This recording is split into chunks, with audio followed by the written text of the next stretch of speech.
Bismillahirrahmanirrahim. Assalamualaikum warahmatullahi wabarakatuh. Alhamdulillahirabbil alamin wassalatu wassalamu ala asyrafil anbiya wal mursalin wa ala alihi wa ashabihi rasulillahi ajma'in. Asyhadu an la ilaha illallah wa asyhadu anna Muhammadan abduhu wa rasuluh la nabiyya ba'dah. Allahumma rabbi shalli sadri wa yassir li amri wahlul 'uqdatam min lisani yafqahu qawli. Qala Allah Ta'ala fil Qur'anil Karim, a'udzubillahi minasyaitonir rajim. Bismillahirrahmanirrahim.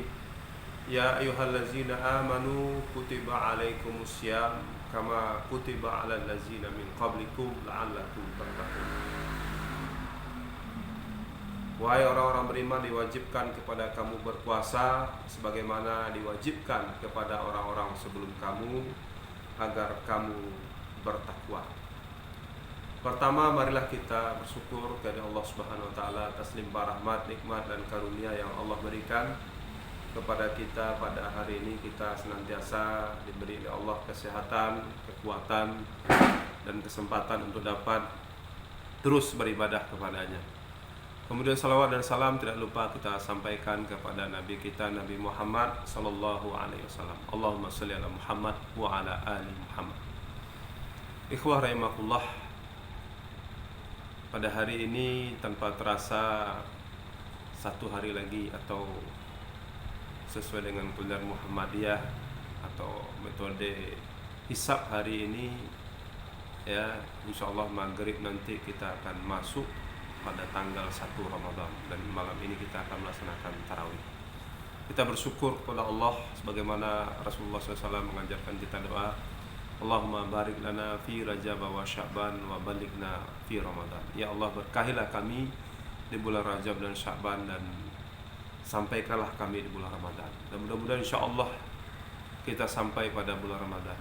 Walaupun mungkin Ramadan tahun ini terasa berbeda dengan Ramadan tahun sebelumnya, mana pada Ramadan tahun ini kita sebelum melaksanakan ibadah puasa kita diuji oleh Allah dengan munculnya satu wabah penyakit, ya, yang merupakan makhluk Allah yang sangat kecil, kan tetapi efeknya sangat luar biasa, yang meruntuhkan semua kesombongan, semua superpower adidaya.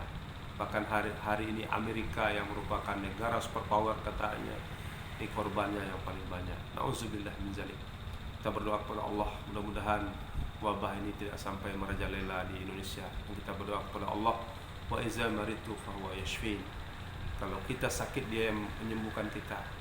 Hanya Allah yang akan dapat memberi petunjuk kepada kita obat daripada penyakit ini. Bagaimana kata Nabi sallallahu alaihi wasallam, likulli da'in dawaun. Setiap penyakit itu pasti ada obat. Kita bermohon dan berdoa kepada Allah, mudah-mudahan segera obat daripada penyakit ini dapat ditemukan dan kita kembali beraktivitas seperti normal. Tapi walaupun demikian, walaupun hari ini misalkan wabah ini masih ada, bahkan cenderung meningkat, sehingga Ramadan kita sesuai dengan fatwa dan majelis ulama yang buat pemerintah, ya, agar menghindari kerumunan, termasuk ya menghindari kita melaksanakan sholat tarawih berjamaah di masjid, ya, demi usaha mencegah daripada penyebaran penyakit ini, ya, maka tidak akan mengurangi makna daripada salat tarawih itu sendiri, dan insyaallah tidak akan mengurangi makna daripada puasa. Karena orang-orang beriman menyadari betapa puasa ini adalah suatu ibadah yang spesial. Ya, mereka menyambut kedatangan Ramadan ini dengan penuh kegembiraan apapun yang terjadi. Karena janji Allah di balik puasa Ramadan itu, Allah Subhanahu wa taala menjanjikan ampunan.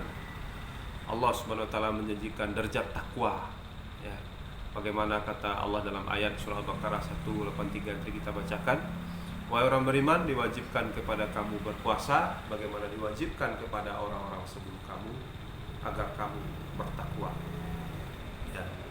Jadi derajat takwa insyaallah akan kita capai dengan berpuasa. Dan derajat takwa itulah derajat yang mulia di sisi Allah Subhanahu wa taala, ya, di mana surga Allah, ya, uiddat lil muttaqin, disediakan oleh Allah untuk orang-orang yang bertakwa. Dan Rasulullah SAW juga mengatakan, man shoma ramadana imanan wa ihtisaban ghufira lahu ma taqaddama min dzambi. Barang siapa yang berpuasa Ramadan dengan penuh iman dan mengharap pahala dari Allah, akan diampuni dosa-dosa yang sudah berlalu. Hanya mengharap pahala dari Allah, dilandasi dengan iman, dan dia mengharap pahala dari Allah. Dia semata-mata berpuasa karena Allah. Ya, hari ini betul-betul kita diuji keikhlasan kita berpuasa, keikhlasan kita melaksanakan sholat malam. Man qama ramadana imanan wa ihtisaban ghufira lahu ma taqaddama min dzambi. Barang siapa yang menghidupkan malam-malam Ramadan dengan penuh keimanan dan mengharap pahala dari Allah, akan diampuni dosa yang sudah berlalu. Walaupun kita tidak melaksanakan tarawih secara berjamaah di masjid, kita bisa melaksanakan di rumah kita masing-masing bersama dengan keluarga kita. Dan pada hakikatnya inilah sunnah Rasulullah Sallallahu Alaihi Wasallam yang sesungguhnya. Karena Rasulullah SAW hanya melaksanakan tarawih di masjid itu hanya 3-4 hari saja. Selebihnya di rumah, karena beliau mengatakan tidak ingin memberatkan umatku dan kalian menganggapnya wajib. Pada masa Umar bin Khattab ketika menjadi khalifah, ketika Umar melihat kondisi umat yang tercerai-berai, terpisah-pisah melaksanakan tarawih, lalu beliau punya gagasan, punya ide, lalu kemudian beliau kumpulkan dan beliau tunjuk seorang jadi imam dan beliau sedang terlibat. Jadi ketika kita selama ini tarawih berjamaah, itulah sunnah Umar, dan kita tarawih di rumah kita masing-masing. Bagaimana